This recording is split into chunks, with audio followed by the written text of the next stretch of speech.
Hung lives alone in a small apartment in the city. He is a rather shy and nervous person, especially about spiritual matters. One night, Hung was sitting in the living room watching TV, when he suddenly saw a blurry black shadow appear in the mirror. He was startled and quickly stood up, running to the mirror to take a closer look. But when he looked in the mirror, the shadow had disappeared. Hung thought he was just imagining things, so he didn't pay attention anymore. But in the following nights, the shadow appeared more and more often. It appears at any time, anywhere in the room.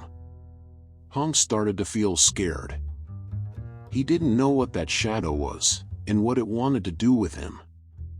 He tried many ways to chase away the shadow, but none of them worked. One night, in a deep sleep, he dreamed that he was walking in a dark room. Suddenly, that figure appeared at the end of the hallway. Hung tried to run away, but the shadow kept chasing him. The faster Hung ran, the closer the shadow followed.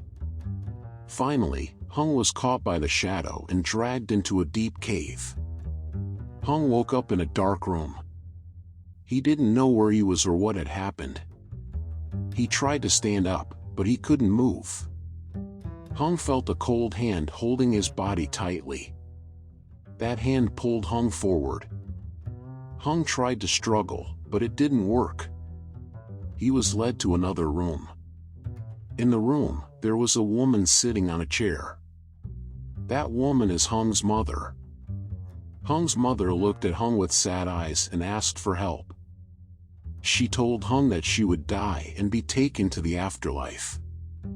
She cried and wanted Hung to help her escape from this place.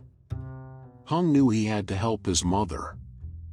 He tried to escape the cold hand that was holding his body tightly. He struggled and screamed loudly, creating a force of strength. Thanks to that, Hung also escaped that hand.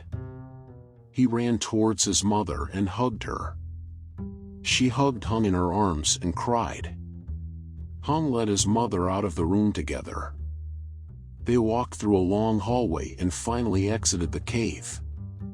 Hung and his mother returned home. At this moment, Hung suddenly woke up. Hung rushed back to his mother's house to tell her about what had happened. After listening, Hung's mother hugged Hung and said, "Last night, she also had the same dream." She was very happy that Hung helped her escape from the afterlife. After that, Hung no longer saw the shadow appear. When Hung told the story to a monk, he said, "I thought that shadow was harming me. But in fact, it is a soul, also known as a demon, silently following Hung and his mother, to find a way to protect and help his mother escape disaster or impending death." Hearing that, Hung silently thanked the shadow that for many days, he thought was following him to harm him.